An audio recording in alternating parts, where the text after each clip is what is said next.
Hello,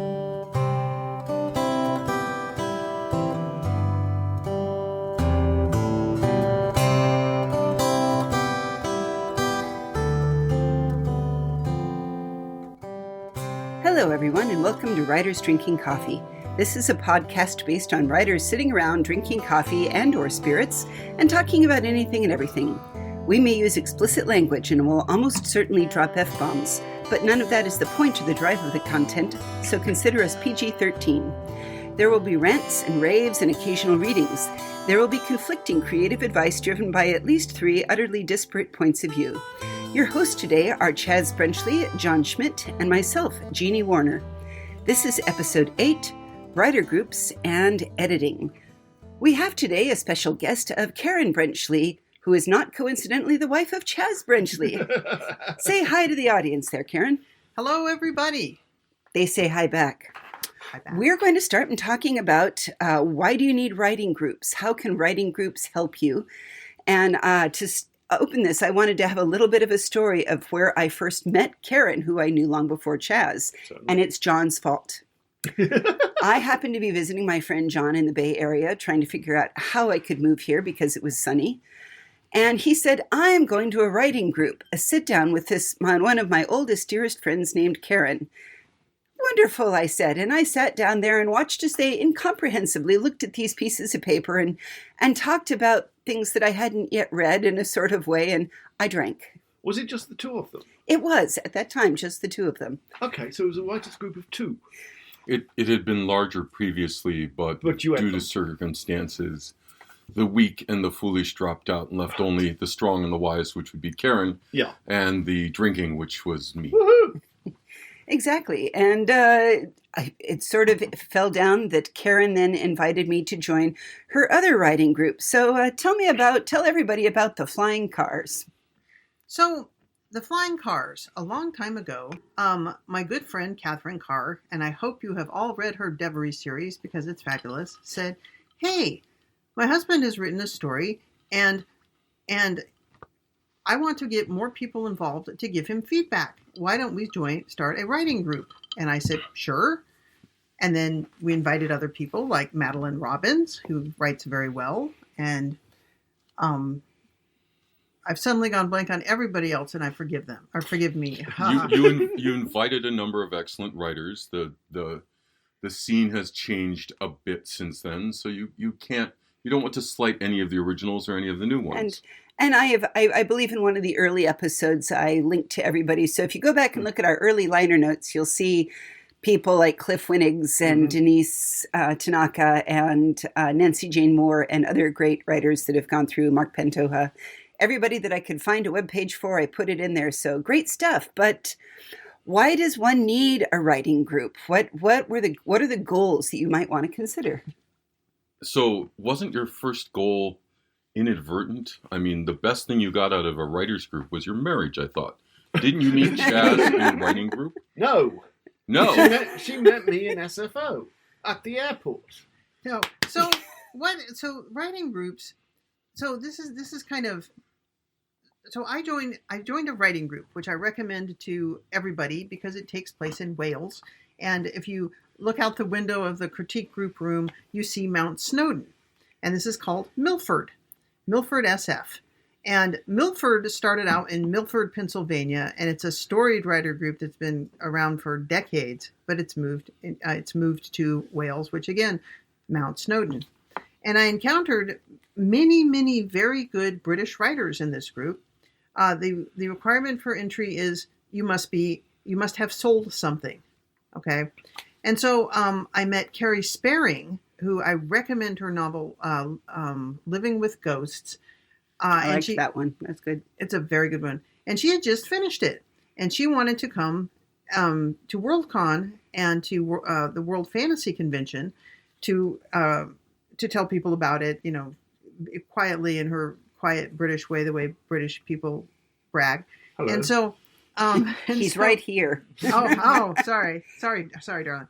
Anyway, and so she couldn't come to, she didn't think she could afford to come to World Fantasy. And I said, it's in San Jose, it's down the road.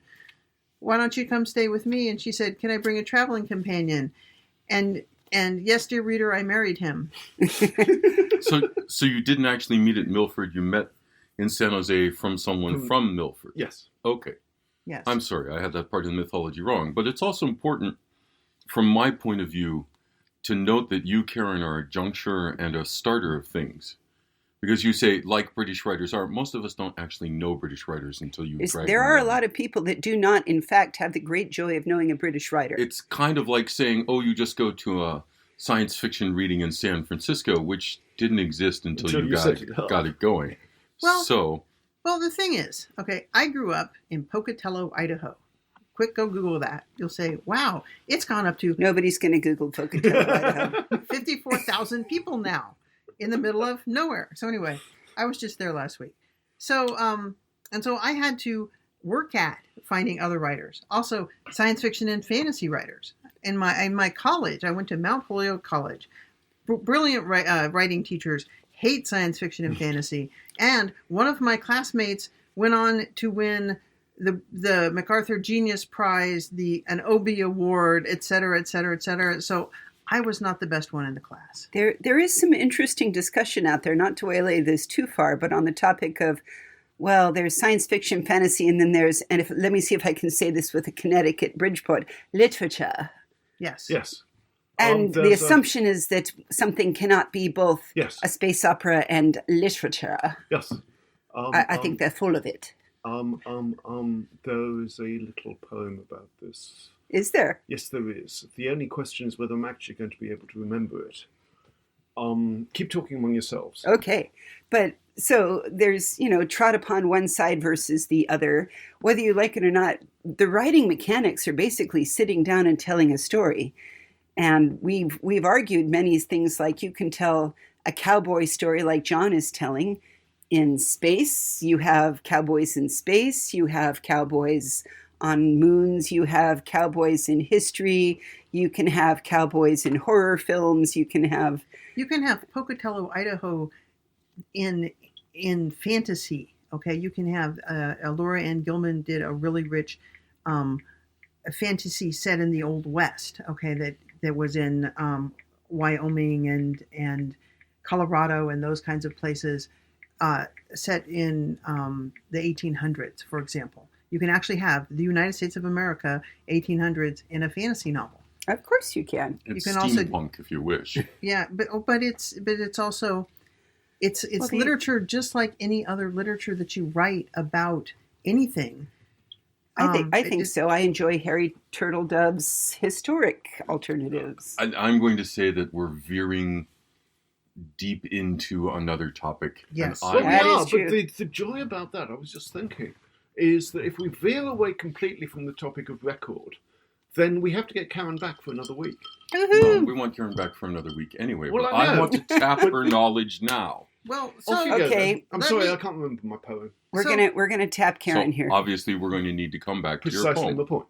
So anyway, the point is, when I was growing up, I pretty much wrote by myself. Okay, I wrote badly by myself, but I wrote by myself. I took classes. That was kind of the starter point, and learned at least to write better.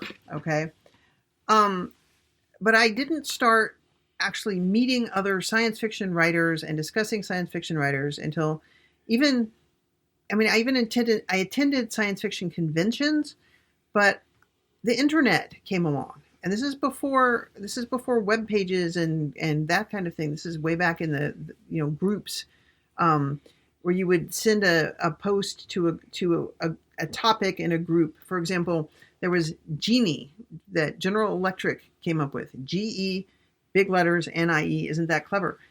So George R.R. Martin was on there. Okay, and he would ask questions of the people who belonged to his group, like, what do you think would be a really good thing to have in a heroic fantasy series?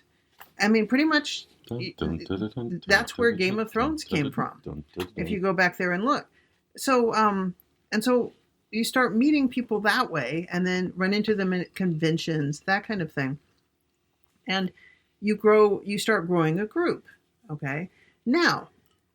So now you have friends, but the next step is, and I submitted things to science fiction magazines, and you can see my pile of rejections, of which, of course, they're all entirely we all wrong. Have a pile of rejections. My stories were brilliant. Jeannie's stories are even more brilliant. Everything's brilliant. But anyway, but it wasn't there.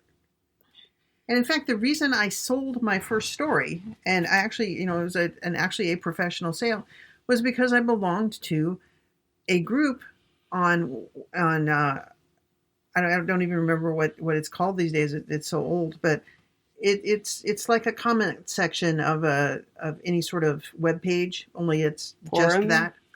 A forum, yeah. It's a forum. Reddit or a it's a forum. Mm-hmm. It's a forum. But it happened to be, it was one particular writer's forum, and her personal friends were, and anyone else who wanted to would post in this forum. And I had met her and I liked her. And so I was there, and Liz Williams, so at the time, before I was a Brenchley, I was a Williams, because, Karen Williams is not the most common name. Bob Williams is. But she was on there, and I liked her stuff, and she was very interesting. And she said, well, I'm going to do an anthology. It's going to be called Fabulous Whitby, and stories must take place in Whitby, and anyone in this group is allowed to submit to it. And she gave us the Bible for what she wanted. And I said, I'm in this group. And so I submitted it, and she bought it. And had you actually been to Whitby at that time? I tried. It's not easy, I grant you. Well, what is Whitby? Whitby is a place on the northeast coast of England, and it is not on the main railway line, and it is not on any major road, and it is actually quite hard to get to. Is it famous for goths? It's famous for goths because Whitby Goth Weekend. Yes. Yeah, it's famous because it's the place where Dracula came to shore. Yes. Take the last train to Whitby, and I'll meet you at the station. I've never heard of Whitby, so I'm kind of starting them all blankly there. No, it's a lovely little fishing town. It's got this magnificent abbey up on the cliff. And it had the magnificent abbey that Hild, the famous Hild. Yes, the famous Hild, Saint Hild. Saint Hild was in charge of, and in fact, all of the things you're mentioning, Dracula was in my story. It was Goth Weekend. It was an American family who wanted to go to Cultural Weekend and ended up on Goth Weekend. And, there's all these little interesting pieces and stuff, just like any yes. English town has. I used to have a pet goth whom I met in Whitby, but that's another story. You're not your own pet goth? I am never my own It's pet not goth. a goth. I've only once seen him out of black t-shirts. Anyway, so there you are. You have the buy-in methods. How does somebody get into a writing group of their own for free? Meetup.com. Awesome. So, I mean, I don't know that there's that many in Pocatello, but there's two ways. There's meetup.com, which is great for the San Francisco Bay Area, but there's also for smaller areas where that's not as useful. Try your public library, okay? Try a coffee shop, okay? Everyone goes to coffee shops, doesn't buy coffee. NaNoWriMo. Yeah. Ooh, NaNoWriMo is its own little writing group. NaNoWriMo will happen anywhere. Yes. Facebook. Get some Facebook friends together. I was going to say, we tried something interesting when my friend Leonie moved off to Australia, and I want points for calling her Leonie. I noticed that. And we had a friend, Peter, back in Colorado, and all of us used Google Docs to put our stories up for each other, right. And then download them, and then critique them and decide, how to help each other. But you already knew each other. You had the main... We at least had already know each other, but I don't know. I have this weird feeling that alike people cling to alike people. So not knowing that how many people I know wanted to write, I now have discovered everybody out there is out writing something. I looked at a children's book today by Alice Hahn, who I play hockey with. Right. She also wrote a erotic choose-your-own-adventure book that I thought was fantastic. Does it have hockey in it? It does not. It's like skiing, but it was like of course, choose your own erotic adventure. Why wouldn't you? Do you go off with that sporting young pool man, or do you chase after that gentleman who you poured at the bar? I mean, it's a... This is porn for the age of consent. Yes! Anyway, sorry, Alice. Moving on. Anyway, that's link in the comments. I must know. You're talking about people you already know. Yeah. How do you get them? This is where meetup.com comes in handy. So what is meetup.com? Well, you go to meetup.com. Yeah, I can do that. I'm going to tell you. I'm about to tell you. Go. So meetup.com, you go there. You say, there's a little search box. You say, science fiction writers. It'll give you science fiction writers in the Sunnyvale area, and like 6 or 7 groups pop up. And they have the list of, the description of exactly what we mean, what we're talking about. And then you can say, okay, I want to meet up with some of you. You pick a spot, you go there. I want to meet up at this coffee spot. I want to go meet up at whatever. And the people say, oh, I'm going to go, or not. But it's a way to meet. You don't know them. Sure, okay, but they're like-minded. Yes, they're like-minded. And it allows you to do time and place and organize a face-to-face and move to in public, which means if you get there and you don't want to write, hockey porn with werewolves, then you don't have to. Who doesn't? Wow. I accidentally once discovered that on Amazon you can Google tentacle porn and then, oh dear God. Anyway, that's the PG-13 person. I, of course, would not recommend that to anyone to go Google that sort of thing. But when it comes down to it, there still starts to be then a mechanics thing of saying, all right, you've given me your story. You have bled out onto the pages and you are showing me your children. And the worst thing about it is sometimes is, what if your partner read it and said, oh my gosh, that's the best thing ever? How do you critique? So my partner says, that's very nice, dear, no matter what I show him. Okay. Everything she shows me is very nice. Yes. In my own defense. But yes. No, I have a long history of not doing this. I don't belong to writers' groups. I don't belong to critique groups. I tried with Karen's critiquing group and I flunked out rapidly. I do not get that.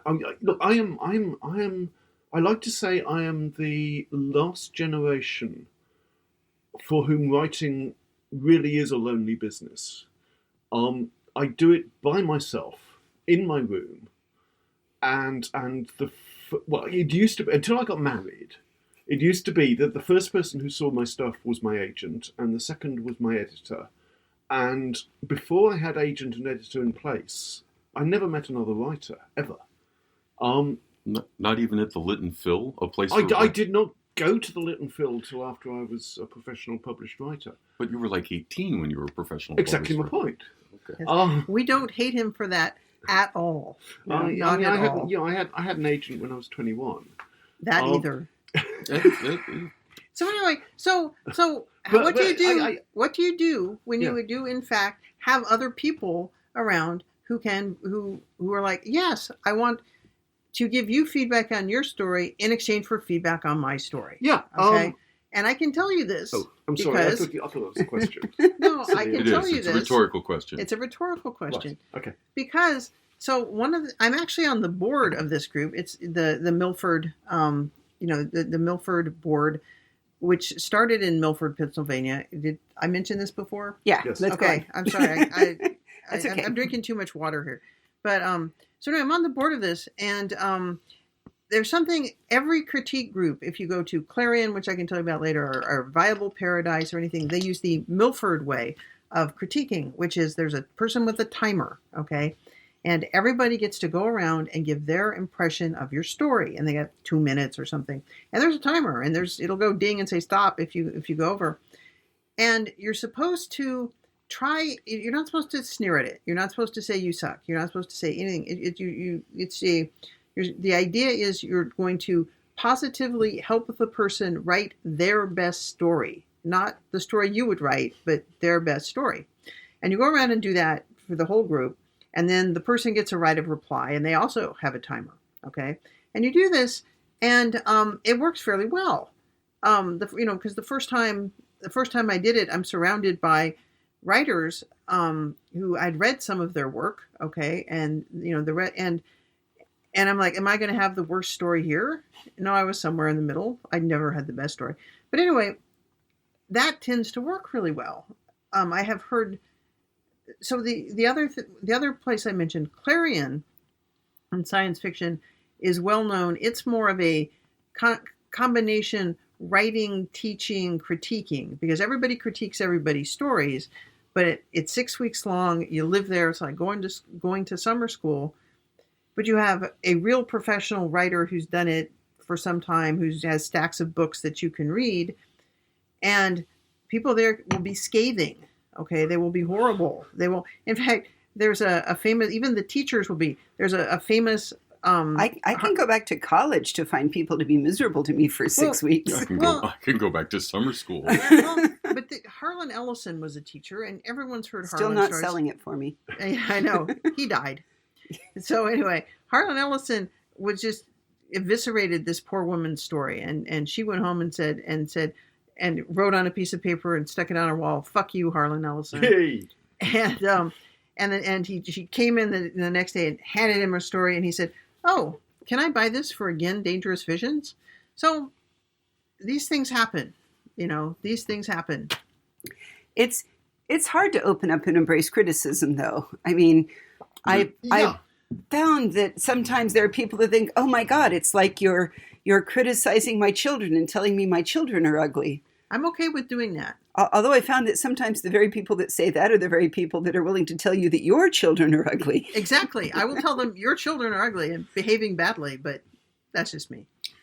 So one of the things that happened, 2 quick stories here, in summer school, is that in order to allow critiques to work, and this is for those who don't know, I just taught a session of summer school. This is in the 6th grade American Milieu, 12 and 13-year-olds. You purposely created a safe space of which the major phrase was, "Don't yuck their yum." What? I could see that. Don't yuck their yum. Don't be negative about what someone else finds exciting. Okay. If you're a jock, don't tell the poor girl who some teacher handed 5 Ursula Vernon stories that they're all horrible. Right. Especially when the teacher's the biggest person on the whole campus. But that's a different story. And the biggest Ursula Vernon fan. It's the greatest. How'd you guess? Let people like things. Let people like as things. we say. Yeah. I love that meme. To change it slightly, another way to create this, that was very intentional, and there were a number of talking through exercises to get everyone on the same page. Is when you and I were in that early writers group, we worked through a book of exercises, Ursula Le Guin's Steering the Craft, which did have slowly, as you went through them, introduced critiquing each other in a relatively positive way without having to say be nice. And I do remember one of the reasons why you and I were the last ones left is because certain members of the group couldn't take any criticism. Sure. And, you got to separate your writing a bit from yourself, hard as it may be. That's hard anywhere in life, though. I mean, how many of us have ever had any other kind of job where you say, "I think that's a terrible idea," and the other person seems to react, "Why do you hate me?" Sure. Like, I don't. I just think this particular idea right here is terrible. Sometimes I wonder if my own antipathy to critiquing groups is exactly that. I've been doing this job 40 years and I still haven't cracked that thing about being criticized, especially face to face. I don't know. There was a beautiful moment where I was reading Chaz's book, The Garden, which is this wonderful, horrible thing. And I know we can all go into little rhapsodies. It's wonderful. And it's horrible. It's horrible, but it's wonderful. And I had recently been told that for my characters, I need to open up more. I need to let people in. And I was reading Chaz's book, and I walked into this delightful bean scene and said, "Chaz, this is so weird. It's like you have somebody sitting on your shoulder, second guessing everything you do and you say, and considering if you should have said it a different way. And it doesn't work. And they're filled with self-doubt and wondering." And he was staring up at me, not like head in the hands like he is now, with this expression of dawning horror. He's like, "Oh, dear God, it's almost like you don't have anybody on your shoulders second guessing." So in there, I sort of realized, I think I need a little bit of Chaz in my characters. When my characters need that self-doubt, it needs to be more manifest so that we can all relate to them. As opposed to there have been, I don't relate well to the old, we were talking Raymond Chandler the other day. the hard-bitten, I doubt nothing, I just going to do what I do, and no sentence is longer than 10 words unless it's talking about a woman. Yes. Yeah. Yes, I don't get that either. So, and yet that's some people like that. They do. That's why it's a genre that's been around for a while. But I think that we can do better. I mean, even seeing parodies or even trying to put Raymond Chandler in space kind of thing. But going back to what we were saying before, you can do that.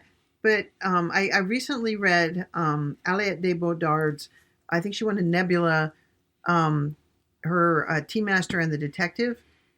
And it's a consulting detective consulting with an artificial intelligence mind which had a human body, and it's a spaceship. And so it's not Sherlock Holmes in space, but it's doing some things that we are familiar with in a new environment. It is. And she did a very good job, which is probably why she won the Nebula. And I understand it can be tricky to critique on a genre that you don't really normally read. And that was actually one of the things I liked about the Flying Cars is we had different genres.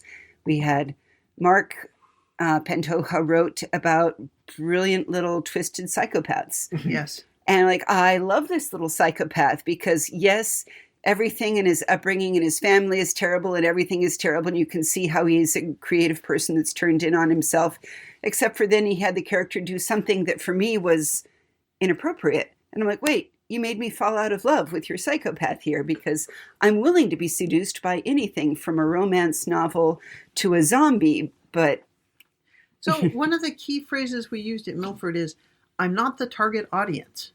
And then if you keep that in mind, I'm not the target audience. Sometimes I'm not the target audience and I'm swept along, like Mark's stuff. I would not normally have read that, but Mark just is brilliant, zooms along. And I do remember the point where it's like you get kind of thrown out. But if you go in and it's like, I don't like silky unicorns, blah, blah, blah, whatever. I don't like blood splattered on the ground and everything really gross. Like Trixie? But anyway, the hockey porn. Hockey porn. Who can't love hockey porn? Werewolf hockey porn. Werewolf hockey with tentacles. With tentacles. Well, actually, I was going to tell you guys that there is supernatural werewolf hockey stories out there. So we're not surprised. When did you publish them?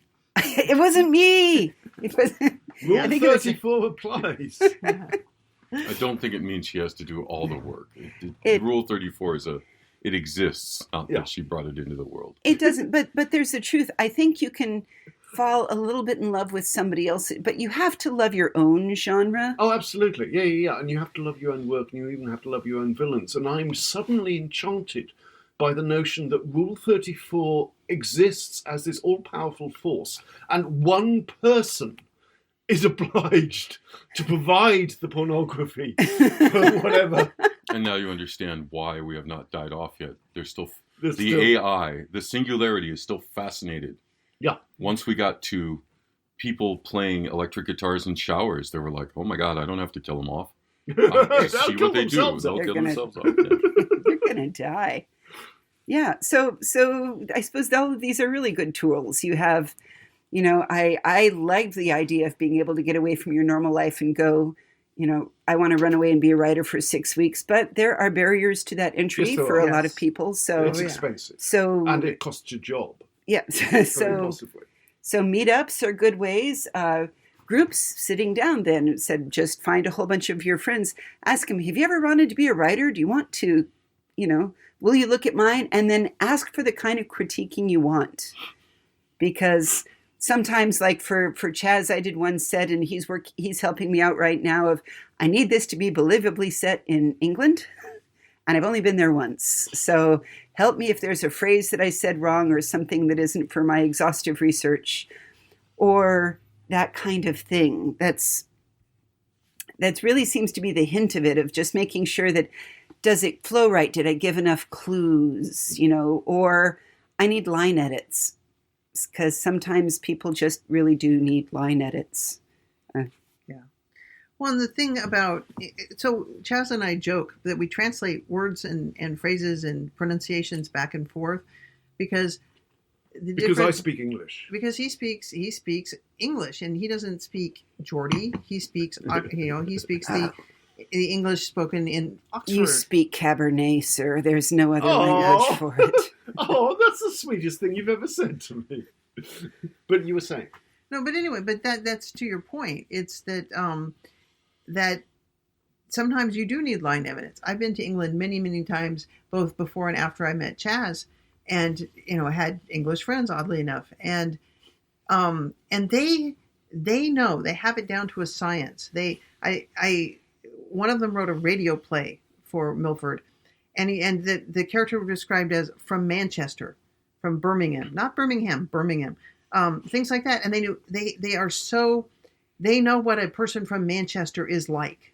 But you still have to describe it for the American reading the book. Yes. Like if you're going to say something, he's like a San Francisco Marina douche.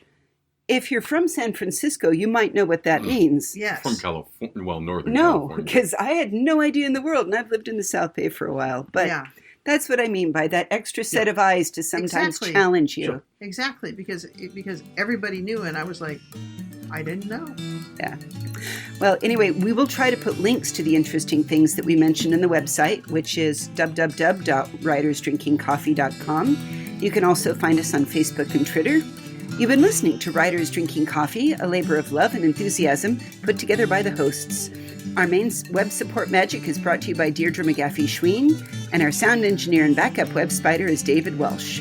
Our intro music is Pretty Maid Milking a Cow, and the exit music is Breakfast with a Morning Person, both by Michael Engberg. You can hear more from Michael Engberg on his site web Many Hats Music. Today's sponsor was Too Much Stinky Cheese. Again, we've given up on Balls Out.